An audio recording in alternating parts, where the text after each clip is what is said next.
benefit that NSSF would seek to achieve. What is the current position? The proposal was submitted to the TGCU board, which was not comfortable with some of the key provisions in the draft, including the size of capital that was being proposed to be put in by the shareholders, that is the government of Uganda through the 3 ministries and NSSF. Aside from the capital being small, the amount of equity was insignificant to the board, and thus no progress has been made till now. We felt that our representation on the board was too small and insignificant for such an entity. This was communicated to NSSF in a response on the 25th of November last year. We are still awaiting for a reply from the fund. We haven't got it yet. We do hope that this clearly informs the discussion around this subject, NSSF, TGCU, and whatever else is being discussed out there, and puts the record straight. When Smart 24 TV contacted a commercial lawyer about the concerns, he referred to the source of the problem as a conflict of interest caused by the NSSF Act, which allows it to exclusively invest in government through treasury bonds and bills. It was stated, that law stated that NSSF could only invest money to government through treasury bonds and bills. With the amendment of Section 30, it waters down what is in Section 68 of the UBRA Act. So it's going to create room for conflict of interest. Now, what we are seeing is, and the media has been awash with those statements of the government is going to dip into the NSSF money to build ministers' accommodation facilities. Whether that's a prudential investment, it's a problem that was ushered by the amendment of Section 30, which made it clear that government can just call the internal managers and pick money and go. So that is going to create a conflict of interest. If the minister is just going to call the internal managers and they decide on whether to give the money to the minister or not without any prudential business acumen. Government officials have urged caution and restraint since poor financial management decisions could result in a national scandal and anger among savers. However, the Uganda Grain Council has previously pursued several sources of funding, including impact investors, venture capitalists, and commercial banks like the Uganda Development Bank, which they have noted that the capitalization is still insufficient. Ronana Habwe, Smart 24 TV, Business Today.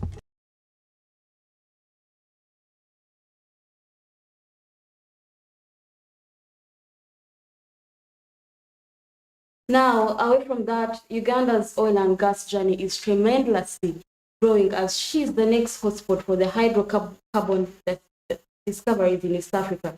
The cabinet has approved the license for the construction of the East African Crude Oil Pipeline Project, and the East African Crude Oil Pipeline Project is going to be the long-heated oil pipeline and a milestone in the oil and gas industry, as it is going to ease trade, strengthen it, and integrate, and as well as expand its revenue. The Cabinet's approval of the construction license for the East African Crude Oil Pipeline is a signal for development and turning point for the mineral development. With 296 kilometers in Uganda, the pipeline is anticipated to traverse 1,422.8 kilometers. The government anticipates that work on the construction project will begin in November 2023, when the necessary funds and building supplies will be available. Decision 1 is that Cabinet approved the application for a license to construct the East African Crude Oil Pipeline in Uganda.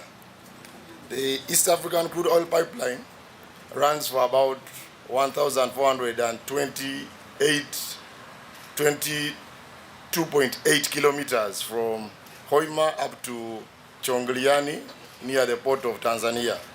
To be specific, the approval relates to 296 kilometers that are within the Ugandan territory, and that runs from Hoima up to the border in Mutukula, crossing about 171 villages and 10 districts.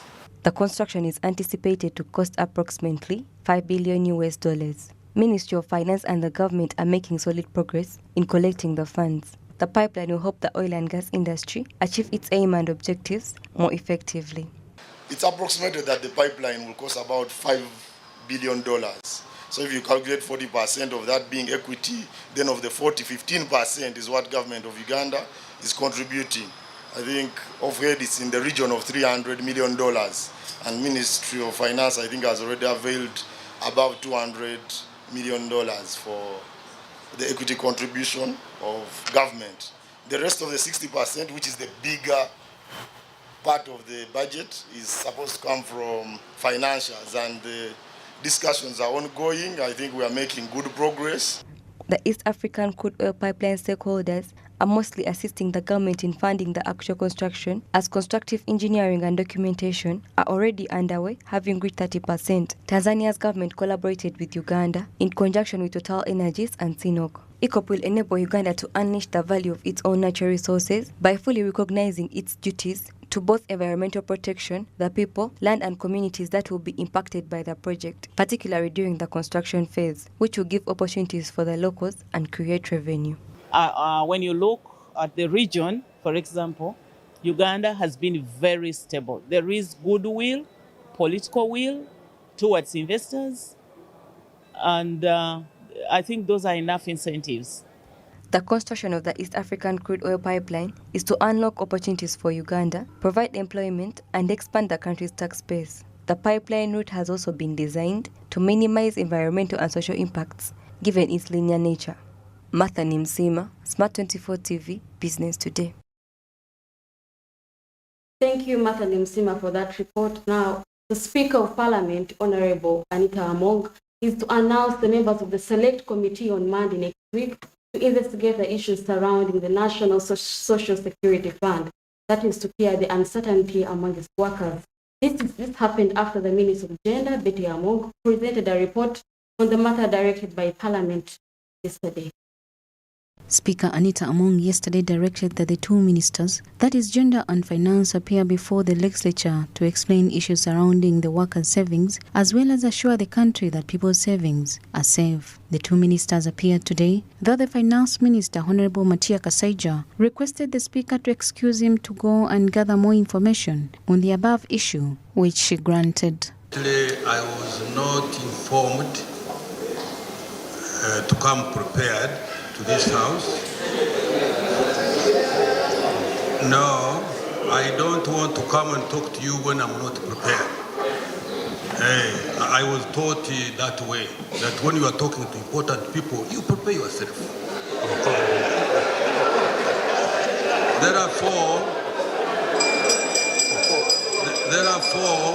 honorable members, listen to the minister. Therefore, with humility, I want Madam Speaker to be released to go and check what I want, what I will present, and whatever Parliament asks for me, I am ready to come tomorrow.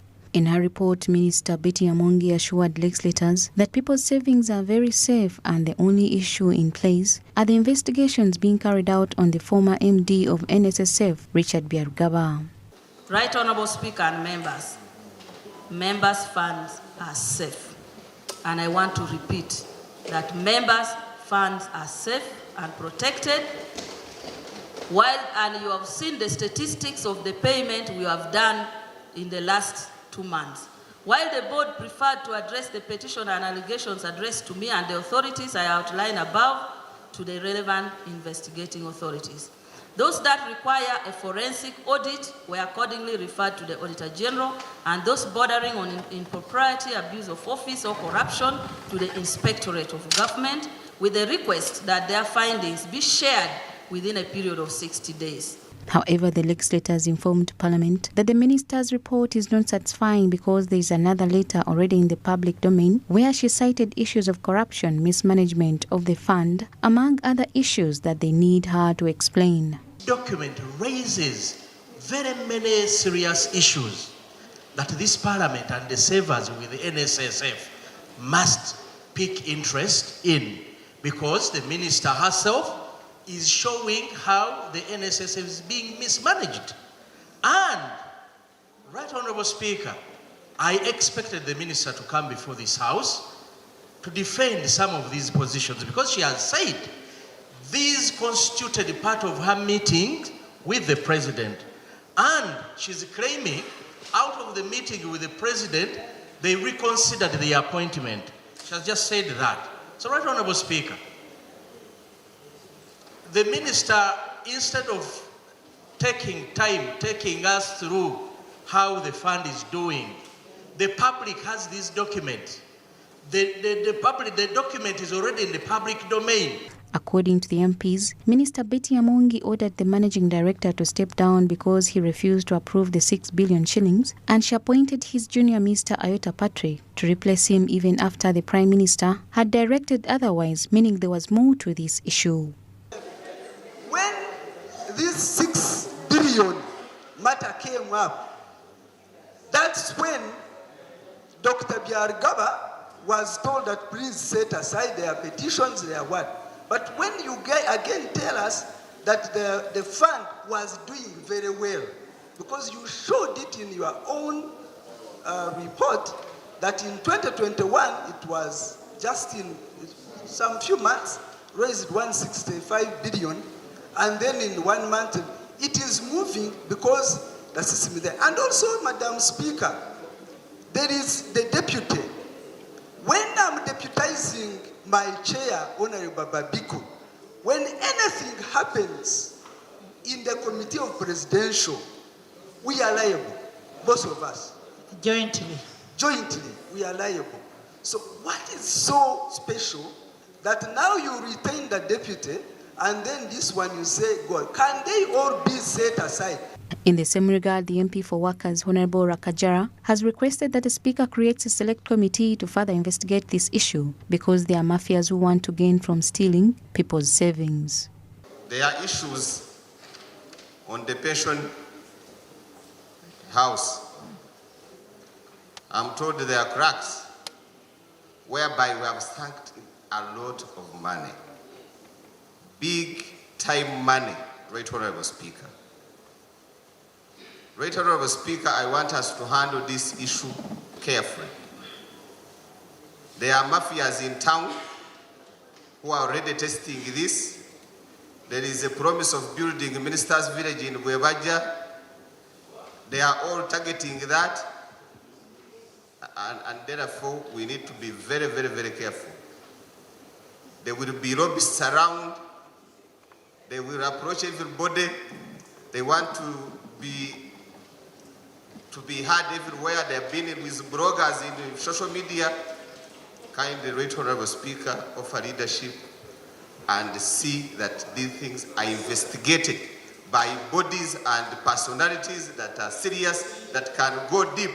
Speaker Anita Monga sent a strong warning to those who think can steal from Ugandan workers and walk free, that the prisons await them, and so she announced the need for creating a select committee to furthermore investigate the National Social Security Fund. I don't want to say it is caste money, but that money of workers. I grew up knowing that whoever goes for workers' money goes to prison. So many people are rotting in prison because of workers' money, and it is our responsibility as Parliament to restore hope in the public. And in restoration of that hope, we must make sure that there is good governance, the workers' money is safe, and ensure that the board is doing its work.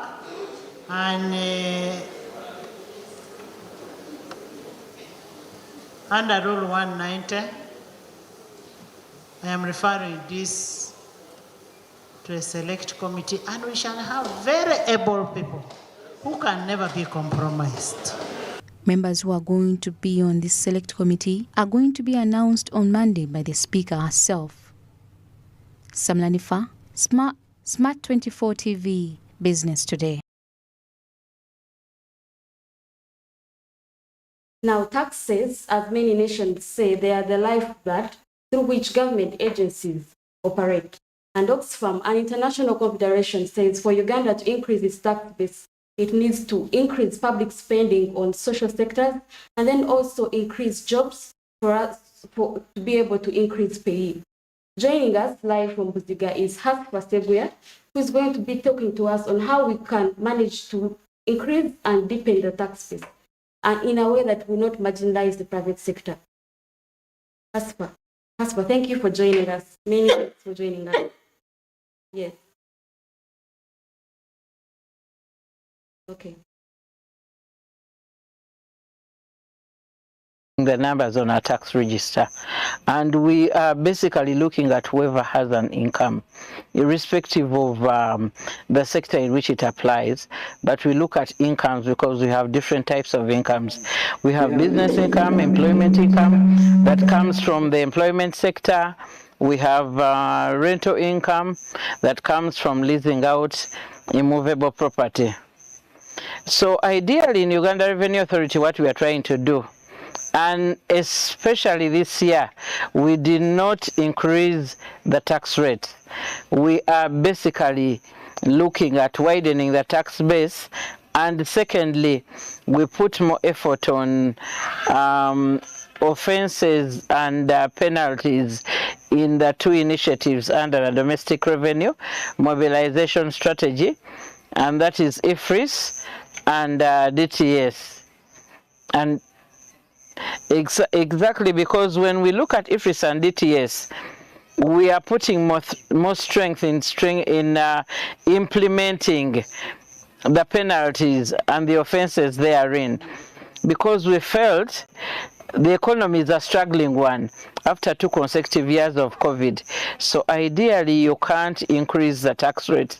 We will be killing the economy. So what we did is look at initiatives that basically can bring in more taxes, and ideally can grow the register by bringing in more clients on the tax register. And we are, yes. So you have also increased, yes, to increase your target for the taxes. How do you intend to balance the two? Because you would not want, to marginalize the private sector. Exactly, because when we talk about increasing our target, as the Ministry of Finance did it, it doesn't imply that we have to increase the tax rates. It means we have to go back and look at the tax register. Is it really informative? We are trying to see how to formalize the informal sector, because we know it contributes 51% of the GDP. And we have a lot of untapped revenue that has come in the different sectors. So we are trying to see that we do data mining. We make use of the data available in the different institutions to see that we can bring more players or more clients on the tax register, so that if each of us pays a little, then we will be there with our target. We won't be nagging a few clients that have been on the tax register. Expenditure of, for instance, for a wider tax base. Do you think that is attainable? Ideally, I would say that widening the tax base is attainable, but it doesn't mean that when I widen the tax base, we should do wild spending. Because ideally we should spend according to how we actually bring in, and maybe even cause a surplus like other countries do. We should not spend all that comes in and even spend what hasn't come in, because it may lead to borrowing at the end of the day. Evasions and tax exemptions have become a big challenge. Do you think deepening the taxation would reverse such a big challenge, especially since, the PS recently announced that they are going to revise some of these tax exemptions? Do you think this is going to be able to address this challenge? Exactly. When we are revising some of these exemptions, ideally it's in the best spirit, because we are looking at those who get the exemptions. Ideally, after us exempting them, where do they plow back the monies? Because most of these entities repatriate their profits and they go back to their home countries. Ideally, Uganda may not be benefiting in the long run. Yes, they have created establishments here, and in the short run they've employed, but we want them to plow it back so that there is some money in circulation. But whenever you repatriate profits after you've been exempted from taxes here and there, maybe due to your status of being an investor, then it doesn't serve the purpose as Uganda, because we want to be more liquid, we want to create more jobs, we want to do agro processing, we want to do value adding industries, we want value adding industries here, so that we can do more of import substitution. So if all that is done, then ideally it is in the best process. And you also talked about tax evasion. Tax evasion ideally is a crime. It is not any mitigating factor to URA. It's a crime for one to evade taxes. Maybe if one does some good tax planning, or maybe tax avoidance, that is what is within the boundaries of probably what we would expect. But when you evade tax, ideally there are offences that come by those particular actions of evading taxes. We have fines, we have penalties. The Uganda Yes. Revenue Authority come up with any measures to tap into the informal sector, since it's the biggest in the country? Exactly. Uganda Revenue Authority has come up with a number of measures to tap into the informal sector. As I had initially pointed out, we are using data from the different agencies that we do work with. We are using data from Umeme, we are using data from National Water and Sewerage Corporation, so that when we see you have a number of meters running in your names, that will inform my rental tax register to see how best you're represented there. We are looking at, we are using data from property rates and see how much you have paid in property rates and how many establishments are there that probably bring in rental income. We are basically using data from other institutions, as probably you can say Ministry of Lands, and we see how much property is registered in your names, and maybe go backwards and see whether we can do a lifestyle audit and see whether it's proportionate. It is proportionate to the returns that we do receive at the end of the day. As a tax literary expert, how do you think deepening the taxation stands to limit, some of the low and middle class people? Because I'm still drawing back to the informal sector. What are some of those, very accommodating mechanisms you have put in as URA? Because you also mentioned IFRIS, and I would like to know how administrative is it for you guys? Ideally, IFRIS, we have tried to get a number of, ever since we rolled it out on the 1st of July 2020, we have tried to address different channels that can be used by the different sectors depending on their business models.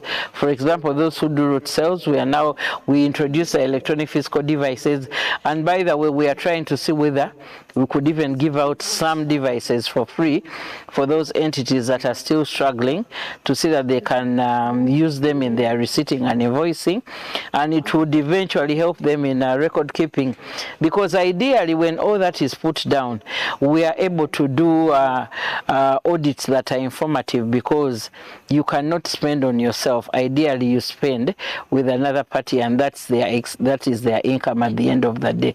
So all that put into place, ideally we would be in the right position to see that we tap into the informal sector, because we have a number of collaborations that are there. We have the Taxpayer Register Expansion Program that we started in 2013 and still running it up to date, where we collaborate with URSB, KCCA, Ministry of Local Government outside what is called Kampala, to see that we are all tapping on the same client, and we try to make it easy for this client to formalize their business. business.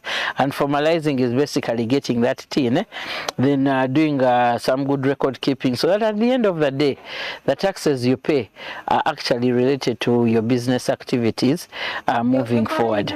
Then you conclude, I would like to know what we should expect from the Uganda Revenue Authority this year. What you should expect from URA this year, we're trying to grow the register, and apparently by 30th June 2022, that was last year, our register was about 2.6 million, and we are trying to see that within the next 2 years, our register, if possible, God willing, our register at least will have hit about 5 million. Because if we grow the register, then that means I'm bringing many players on board, I'm bringing many clients on board, and these are clients who earn actually income, because we don't register somebody when we don't have proof of income that probably they are going to source out. So that is what we are looking at, and maybe strengthening on the initiatives that I initially told you, the IFRIS that looks at the invoicing and receipting of your business transactions, and maybe the digital tracking solution that is looking at about 13 products now for them to be stamped, to be permissible in the bucket, and one to be able to deal in them. So we are trying to look at either way to see, because IFRIS is basically addressing VAT and DTS is addressing local excise duty. So all that put into place, we hope we will, 1, hit our target for this year. 2, we are going to grow our register. 3, we are trying to improve on compliance by putting more effort in tax awareness, tax sensitization of these clients. Thank you so much. Thank you for the pleasure of your company, and I wish you good luck with that. Thank you. Thank you. As we tell the government, it is imperative for the government, that is to say, to strike a balance. If it is collecting taxes, it should not marginalize, the private sector. That conversation will lead us to a short break. Please don't go away.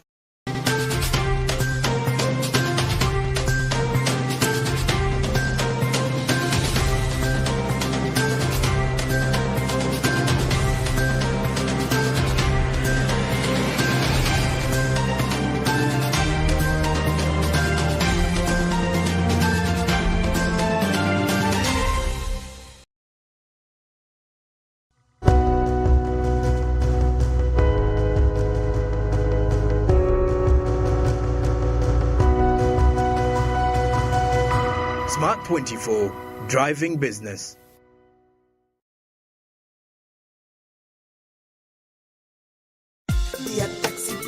Sebo oba nyabo olirandira odi oba oyina ekifo ekipangisibwa URA ekujjukiza okwewandiisa ofune ennamba ey'omusolo eyitibwa tax identification number abasinga gye mumanyi nga TIN.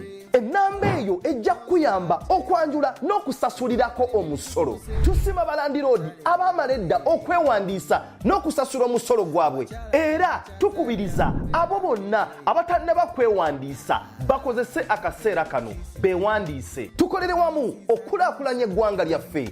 Uganda Revenue Authority, developing Uganda together.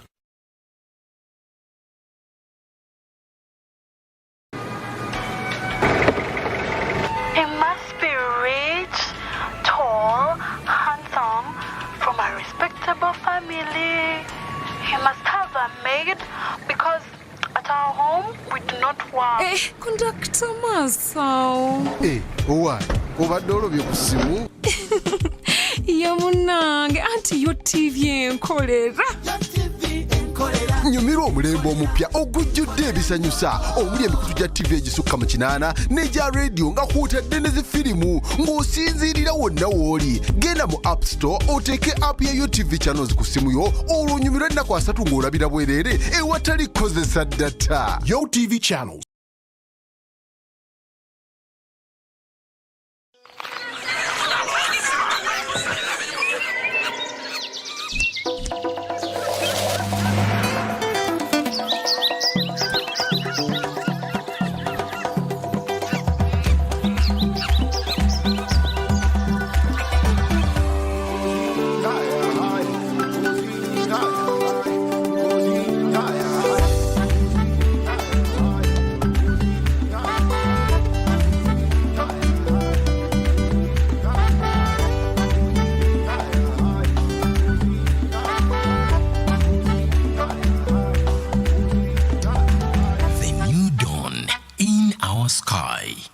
Futimbuto, the taste of Uganda in a new international park.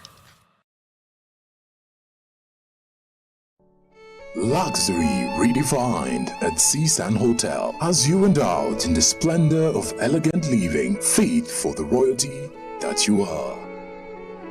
Step into comfort, pampering and blissful customer-centric service as you select from our range of comfy exquisite living quarters furnished to meet with your royal preference.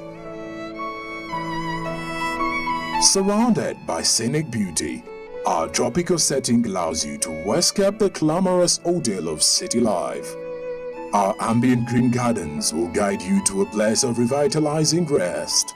The 3-star restaurant caters to your palate, serving your choice menu ranging from exotic cuisines to local delicacies.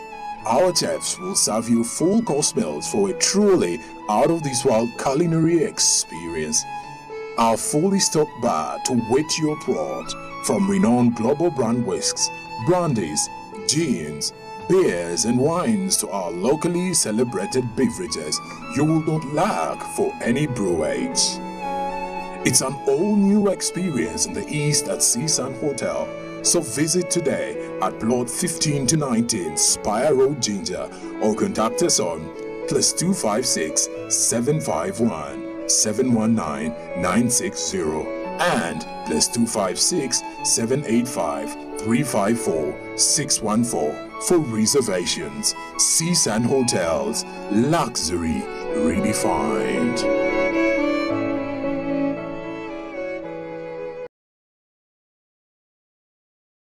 Say goodbye to paperwork and travel costs. Now every MTN customer can register to invest in securities anytime and anywhere with Zabu in a few simple steps. Step 1.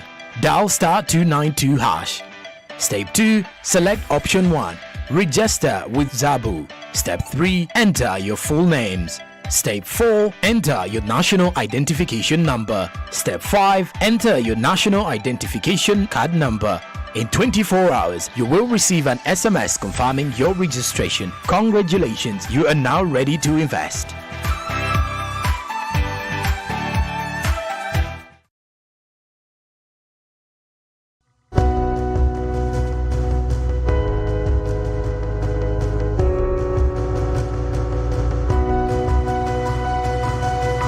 Smart 24, driving business.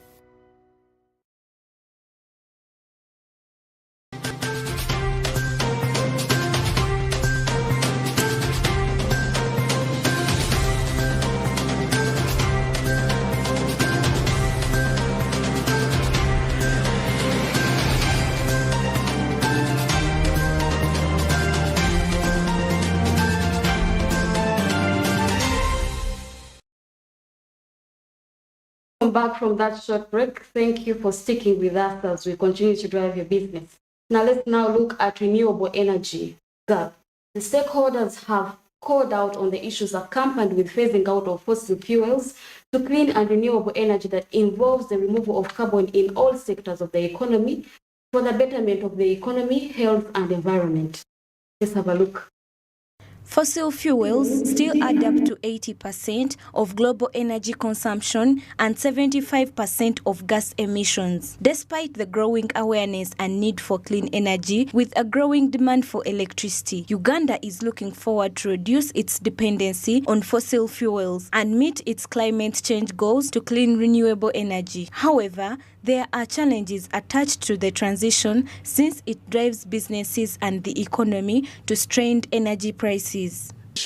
I could say transition to renewable energy or to cleaner energy is a dynamic topic that is also should be diagnosed in a way that specifically on the aspect of sector. We cannot generalize energy transition. We have to look at energy transition in transport, for instance. How can we transition from petroleum sources like petrol and diesel, then electric cars? Then if it comes to cooking, how can we transition from reliance on biomass, traditional biomass, to clean cooking technologies, use of solar for cooking, bioethanol and electricity? Then if it comes to lighting, how can we transition from reliance on kerosene, candles, and to rely on to using electricity. So it has to be taken by sub-sector going forward so that we can improve and advance sector by sector. A lack of information. I think the information is there, but how we translate it to everyday people, we are still lacking. So you might find that the people who do the research, they will write their research papers, but a normal person, the everyday person, is not going to read a research paper. The person who is still using firewood doesn't read a research paper. So we need to find a way to translate information from the science into ways that people can understand. Jane Dawson, the business representative in electrical technology in UK, continues to break down the clean energy transition challenges faced in the United Kingdom in relation to Uganda transition challenges. It's been really fascinating being here at this conference to see that a lot of the issues that we're tackling as we transition towards to renewable energy, to net zero, are very similar to the ones that Uganda are facing. Issues around professionalism and skills, competence and trust by the public as we transition. I think that's absolutely key to making the transition to net zero happen. So it's about education and culture change, as well as about the actual innovation and technologies. And in the UK, we've got those same issues going on. So we've got a skills shortage of electricians, electrotechnical people, engineers, and we're trying to attract people from all sorts of walks of life so that we get some new, fresh minds into the sector, so that we can really make the transition happen in a way that is agile and happens quickly. But at the moment we're still stuck in a world that is quite old-fashioned and is trying to adapt the ways we used to work into the new way that we're going to work in the future. However, all these challenges can be addressed if different stakeholders in the energy sector come together and embrace the renewable energy scheme. I think if we put emphasis mainly on cooking, to advance at least if we can move from 86% of reliant on biomass towards less than 50, that's a tremendous step we would have taken. And I know very many people are working in this space, all development partners are working on that, and if we can have collaborations, a unified voice where all stakeholders speak together, advance that drive together, reach out to the last mile person, I believe this also will change. The transition to clean renewable energy in Uganda will not only be good for the environment, but it will also make good sense to businesses. The country's abundant renewable energy resources with supportive government policies will provide a solid foundation for growth in the sector. As more businesses invest in renewable energy projects, they can expect to see cost savings, job creation and foreign investment. Bronia Katsime, Smart 24 TV Business Today. Thank you, Bronia, for that report. Now, the government, through the Ministry of ICT and the National Guidance, has embarked on creating employment opportunities for the youth through the promotion of the National Business Process Outsourcing Policy. The BPO policy would equip Ugandan youngsters with employable skills for jobs both domestically and abroad. But is this being constrained by the high cost of assessing finance? The Minister of ICT and National Guidance has held the National Consultation for the National Business Process Outsourcing Policy, BPO. Amina Zawede, the Permanent Secretary for the Minister of ICT and National Guidance, asserts that BPO policy will give Ugandan youth employable skills for both domestic and foreign jobs. The challenge we have as Uganda is youth unemployment. So this policy is one of those avenues that is going to help us create an environment where when somebody comes into this country to employ maybe about 30 youths, to do maybe accounting jobs or to do telemedicine or to do whatever profession, because all these professions can be done online. India is doing it, Philippines is doing it, we have Nigeria, Kenya is also doing it, South Africa, so we can also do it as a country. However, we were lacking a policy to help us do this. Why do I say that? Because when when a company comes from abroad to employ people here, they want to know what is protecting me as a company. Also, us as government want to know how are our youths being protected. We don't want to go into the challenges that we are facing currently as a country when we take youths are being taken to the Middle East to do the casual jobs.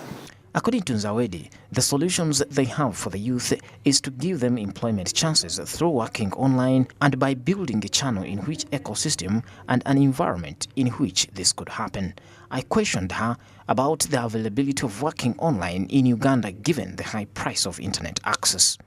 We as government, we are conversant and aware of the high costs of internet, but we are doing all measures, engaging with the telecom companies, also government itself extending the backbone and connectivity of internet all over the country. So eventually the costs will go down, but we cannot say that let us first wait for the cost to go down for us to prepare for the business process outsourcing to thrive. We are working on it, well mindful of the cost, but they will go up. But currently, those entities or establishments that are doing business process outsourcing, we are connecting to them internet and giving them at a subsidized cost. You ask, they say internet, is high. We can't afford. So we are working with UCC and the providers to see that internet, come 2023, we are in now, comes down. People can afford. Somebody in Arua does not have to come to Kampala for employment. He stays in Arua, he's skilled there. We establish a skilling center there, specific for certain jobs, specific so that people stay where they are and they work. There are obstacles to implementing the national business process outsourcing policy, such as the high cost of obtaining financing and the constrained short-term financial ability to raise both staffing levels and seat capacity. The BPO has been in the country for a number of years. We have had a number of achievements. We have also had a number of challenges. And key among the challenges is lack of access to finances. Most of the BPO companies, in a way, are small and medium enterprises, and they are not able to access capital for investment because of the high interest costs. So we think by having a policy like the national BPO policy, we should be able to attract funding for them. But I would say the most challenging or the most important thing for us to note is the appreciation for BPO. Once people can appreciate what BPO is and the magnitude of impact that it can have, then we are good to go. But most of these organizations or companies face problems such as space. They don't have where to set up shop, or if they have where to set up shop, it's quite expensive. The government believes that BPO will not only create jobs, but also boost the economy by increasing foreign investment and encouraging businesses to expand their operations in Uganda. It will also provide training and support for Ugandan professionals to ensure that they meet the standards required for international outsourcing. Pedson Mumbere, Smart 24 TV, Business Today. Thank you, Pedson Mumbele, for that report. Now, the Uganda Institute of Certified Accountants has released new syllabuses for certified public accountants and technicians in the diploma courses, as required by the Accountants Act 2013. The syllabuses have been approved by the National Council for Higher Education, and this was launched in conjunction with the release in December examination results 2022 under the old syllabuses. During the launch of the new syllabuses, the Director of International Certified Public Accountants of Uganda, John Bosco Ntangari, stated that this has been considered through the revision, taken into account with developments in the regulatory framework. As a result, the subjects will be more relevant to the Ugandan environment and the global economy. We have refreshed all subjects in terms of content and learning outcomes. If I may give you an example, say for business law, business and company law, we did not have the law of cooperatives, and we know we have a lot of cooperatives in this country. We have now included the law of cooperatives. Insolvency is becoming very important. We have included insolvency in our syllabus. Entrepreneurship used to be spread in various subjects. We have now consolidated it and made it and combined it with economics. By virtue of the authority bestowed upon me as the president of the institute. At the launch, the December examination results of 2022, which were under the old syllabus of 2016, were released, with over 201 accounting technicians produced and 2,520 obtaining the CPA qualification. This year, 5,052 people sat for exams, compared to 4,716 in June 2022, with more women taking up the course. 5,052 candidates sat for the December 2022 examinations, compared to 4,716 in June 2022.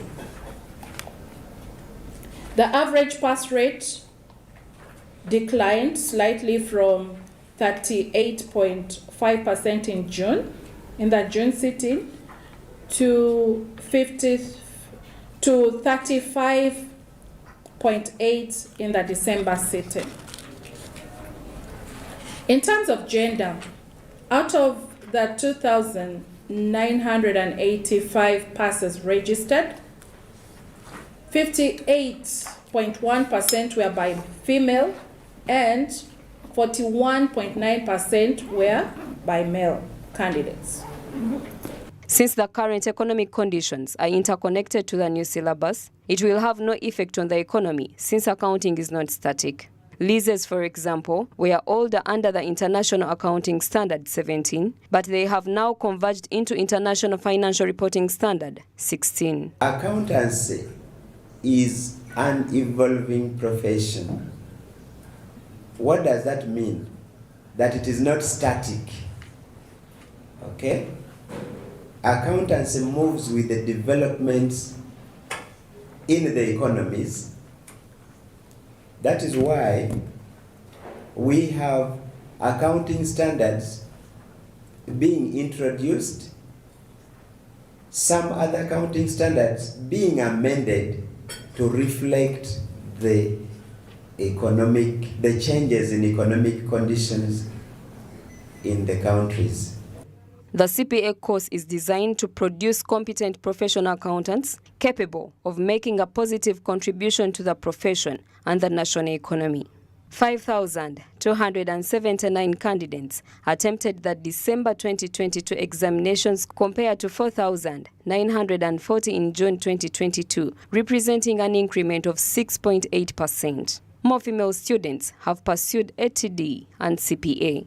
Naomi Mtumba, Smart 24 TV, Business Today. That story leads us to the end of Business Today. As always, thank you for the pleasure of your company. And if you missed this, I would like to inform you that you could watch on our YouTube channel at Smart 24 TV and follow more for more engagements, and as well as our other media platforms such as Twitter, Facebook, and the like. As always, my name is Rona Nahabwe with Winnie Buinza Nakawuch and the sign language interpretation. Have a good night.